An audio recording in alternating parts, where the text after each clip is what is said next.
The news that Paul Manafort has been charged with a dozen serious offenses in Robert Mueller's Russian inquiry was not entirely unexpected, although it is a very significant development in the case being built against Donald Trump. What came as quite a surprise was the revelation that George Papadopoulos has pleaded guilty to the charges facing him.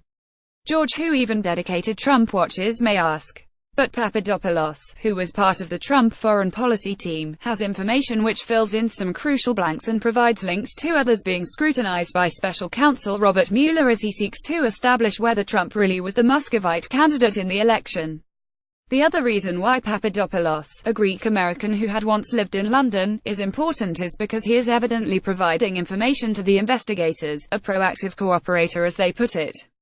He is not, however, the only one doing this. Ronat Akhmetshin, a Russian-American lobbyist who was present at a meeting between a Russian lawyer Donald Trump Jr., President Trump's son-in-law Jared Kushner, and Paul Manafort, has also now appeared before a grand jury. And then there is Felix Sater, a key to Trump's alleged Russian money train. A criminal with connections to Russian and American organized crime, a man who has already been a federal informant in the past is now once again helping the authorities. Sater is believed to be providing information about a money laundering operation based in the former Soviet Republic of Kazakhstan which involved Trump properties. So it is the fear of disclosure by the men with the secrets which will worry Trump and some people around him. It is hardly a secret that Mueller's team would like to turn Manafort, who faces a lengthy prison sentence and a massive fine if he is convicted of the various charges of money laundering, secret lobbying for a foreign power, lying to government investigators and sundry other matters. Trump's allies are already expressing their trepidation about this. Roger Stone, who helped launch the president's election campaign and remains a close confidant, and is also former business partner of Manafort, complained last night, "Now I understand how this works. You try to find something Paul Manafort did 15 years ago and you call it money laundering, tax evasion, wire fraud, some nonsense. Then you say, okay Manafort, we're sending you to jail for 15 years unless you just admit that you were colluding with the Russians and Donald Trump knew everything. Ivana Trump, Donald didn't know how to talk to the children until they were adults. We already know some of the things that Trump was aware of, and, in the ensuing weeks and months, we shall find out more."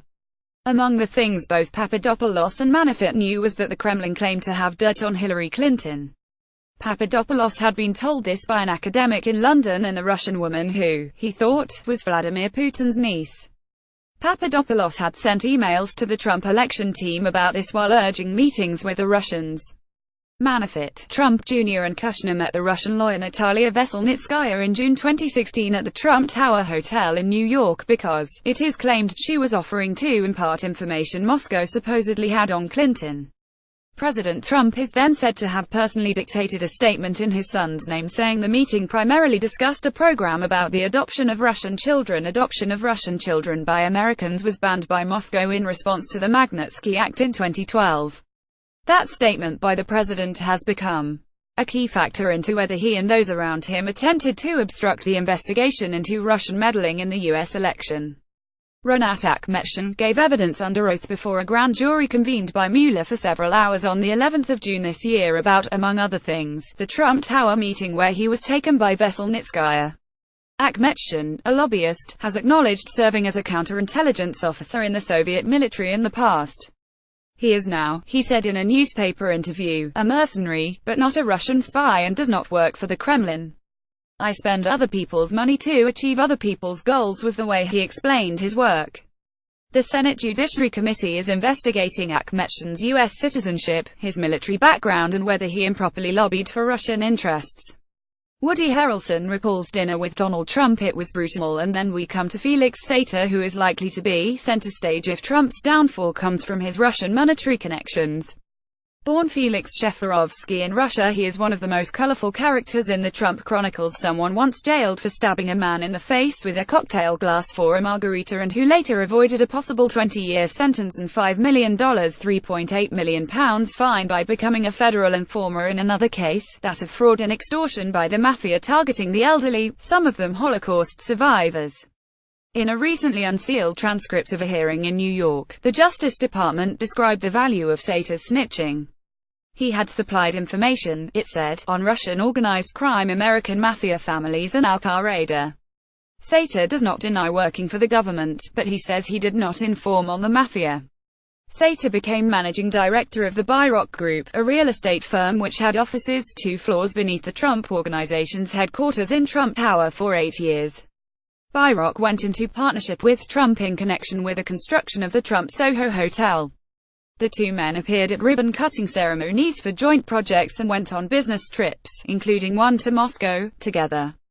Sater used Trump Organization business cards, though the Trump Organization maintains he was not an employee. Sater boasted that he was so close to the Trump family that he was asked by Donald to squire Donald Jr. and Ivanka on a trip to Moscow, and that during it he arranged for Ivanka to sit in Putin's chair in the president's office in the Kremlin.